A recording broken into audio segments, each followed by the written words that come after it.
Push the video. On your best behavior. On your best behavior. On your best behavior. Need you to be on your best behavior. On your best behavior. On your best behavior. Need you to be. Hello, everyone. It's Myrrie. And it's Kay. Hi. And we are here for our podcast, BOYBB. Be on your best behavior. We are owners of Best Care Behavioral Homes and also co-owners of Best Care Consulting. So let me get some things out of the way because Kay said I always forget stuff. So make sure you watch this video, you share this video, you make a comment if possible, and then subscribe to our channel. Yes. Thank you. And so also, just to let you know some events that are going on, we do have Best Care Training Academy now. Co-owners of Best Care Training Academy. Now we have caregiver school, caregiver classes going on. They're the second week of the month. So they start the second week of, they start up again the second week of September. The cost is $450 and there is a $50 deposit. If you would like to take the class, please give us a call at 602-675-1686 and reserve your spot because due to social distancing, we only have 6 spots for each class. Yes. All right, so remember that. 6 months. And it starts the second week of every month. Yes. Okay. Right. So today, what are we talking about today? We came up with this topic because we always continue to tell people to move their business forward. So we're going to give you some ways to move your business forward. Because people was asking, well, you say move your business forward. How do we do that in this pandemic? Oh. We did not plan that. No. So we're going to tell you about strategic. Did I say it right? Strategic implementation. That's that Mississippi talk. Strategic implementation. So I always like to give people the definition of what strategic implementation or the word is that we're talking about. So it is the execution or practice of a plan, a method, or any design, ideal, model, specification, standard, or policy for doing something. Implementation is the action that must follow any preliminary thinking in order for something to actually happen. And that's some implementation is one of the words that we use in nursing school. So we would come up with ideals or come up with the best practices. Yeah. But then best practices is not going to move forward unless you implement it. Mm-hmm. And so with your business, that's the same thing. When you come up with ideals in your business, you have to do something to move it forward, and that's implementing. Yes. Implementing. We make up our own words. Right. Okay. So the first thing that you do with regards to implementation is what? Yeah. You start with an idea. You start with the idea. So that's how we go with our business. We start with the idea, and usually it's me. I come up with some crazy ideas. Yes. Then after you do the idea, then you start the research. So within my 5 crazy ideas, our team get together, we do the research, we talk about it, and we might have one idea come out of those crazy ideas. Right. We narrow it down. It's always good to have brainstorming, yes, or people call it masterminds, and then that way you can take a whole scope of things, a bunch of things, and narrow it down to what everybody thinks is a good idea. And that's it. So then after you you start the idea, you come up with the ideal, and then you do the research, and you have your brainstorming, you have your group meeting, and you discuss things. Then you create your plan. Yes. So in creating your plan, that is just kind of like setting steps. So creating your plan comes into the next step of communication. You can't do you will not be able to move forward if you don't communicate. And so let's talk about creating a plan and communication. I guess we can kind of give them an idea of how we do it. I think it's good to do an outline. You do an outline of your plan and what you're going to do, and then you fill it in. That way it's not so strenuous that you can't stick to it. So that way you have a little maneuvering room. Yes. You know.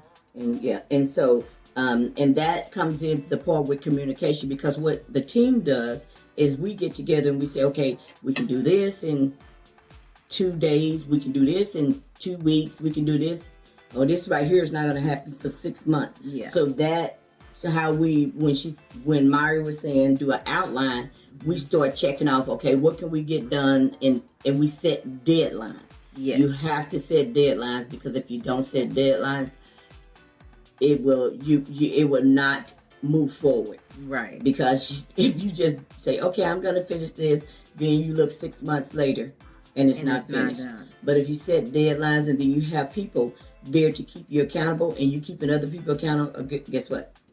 They're going to get it done. Even though some of us wait till the last minute to get it done. I always wait to the last day, but I get it in. And this is the thing. I can't do that, because the last day you could tell I done rushed. Yeah, so, but I work better under pressure. Yeah, so that's where, you know. Yeah.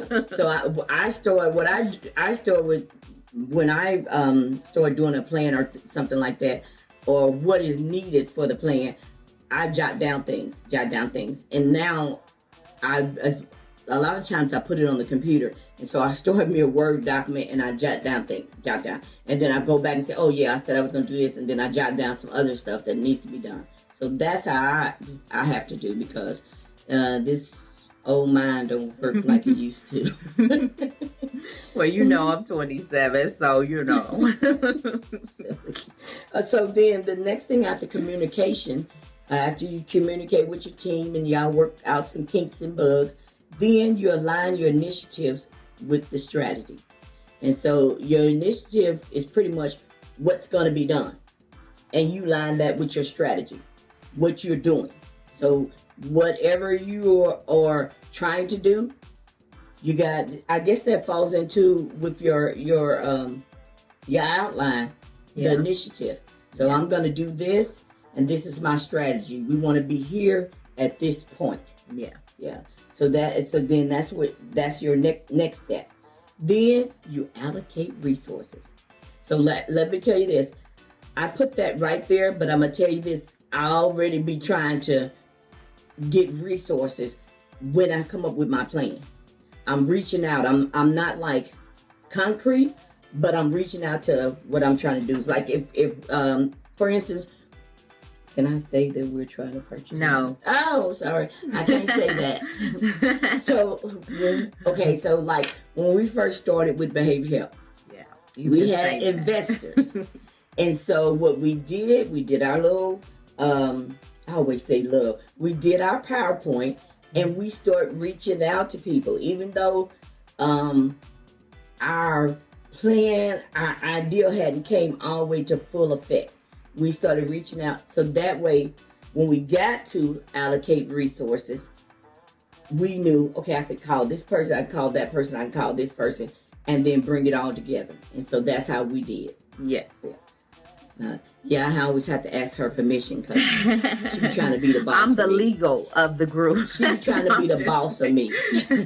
Another thing with allocating resources is not just funding, but also resources as in people around you, different avenues, I'll say people that you can put in place to do different things. Yeah. So that's another way to allocate resources. So you get them in and you say, hey, I need this done on this job. Mm-hmm. You do it. You need to have it done by this day. So that's another point I wanted to bring up. Yeah, because we have affiliate programs, and so one of our nurses that was working with me in the behavior, she has an affiliate house. I like she's saying, resources. I called her and said, look, you need to hire somebody in your house and get out that house. Because she was trying to work the house, but I need her as another RN, as a resource for us to move our business forward. Yes. So that's what we're saying about resources, not only money but people. And then we're looking for people, especially people that have a background, social work, BHT, counselor, caregivers. Yeah, we're looking for those type of people. Financial. If you have a degree, period, we may be looking for you because you may get a degree in what? I don't know, theory or something. What you're trying to say. Yeah, you might have an art degree. But you can work with us to get a certificate in group counseling. There you go. You know, could be something like that. So those are resources. Right. Okay, so then our next step is make structural adjustments.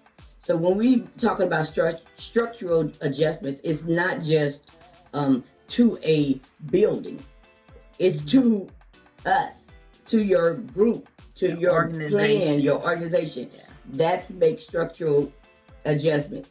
Like I was saying, I call the other nurses like, that's a structural adjustment. I need you to come back over this way to help out with some of these nurse implementations that we're trying to do. So that's making structural adjustments. Anything else? We have to make structural adjustment when this COVID thing came about. You know, you can't.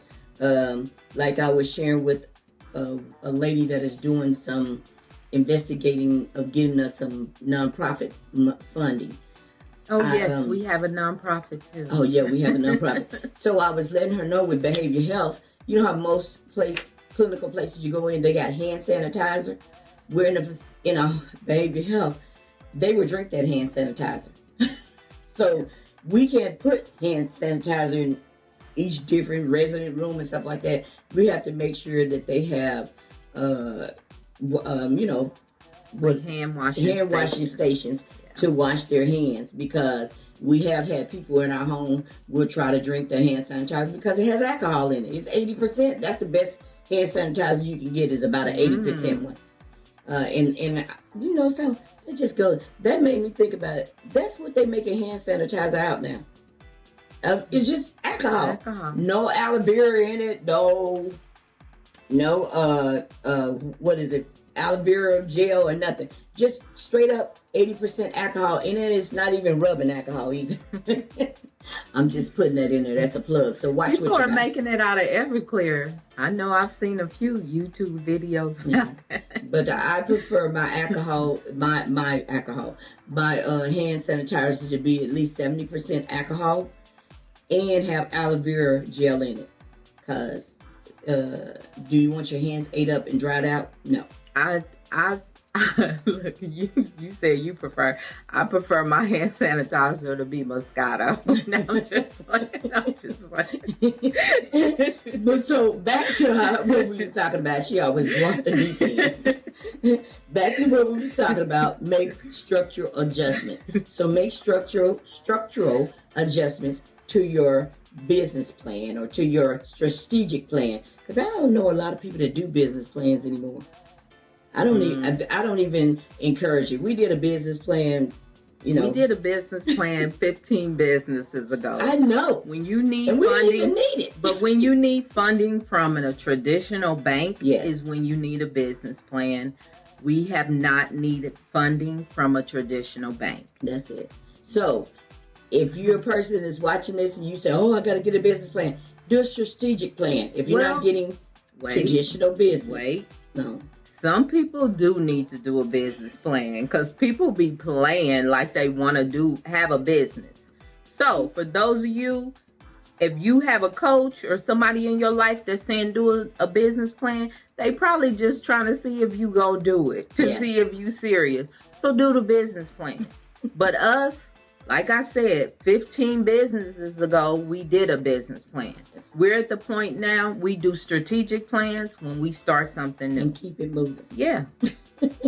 So don't say nobody do one. So our last topic that we have, is create strategic Mississippi. Create strategic There you evaluations. That just let you know. Like Bill Gates. Bill Gates didn't have a high school diploma, but look at him. He making that money. So that just lets you know. You don't have to talk properly. Yeah. But you know your business. That's right. So create strategic evaluations. Good job. So I put down some bullet points of how do you create a strategic evaluation. You set benchmarks. Say, okay, we're going to be here. We're going to be here. We're going to be here. That's almost like when we do, what is it they do at the end of the year and the beginning of the year? They do a vision board. So a vision board, that's how I kind of do my vision board when we did the last time, was setting benchmarks. This is where I want to be in my business. So a vision board is your vision. So do what you want to do with it. So you set benchmarks. And then after you set the benchmarks, you got to come back and you got to compare your results against your benchmarks.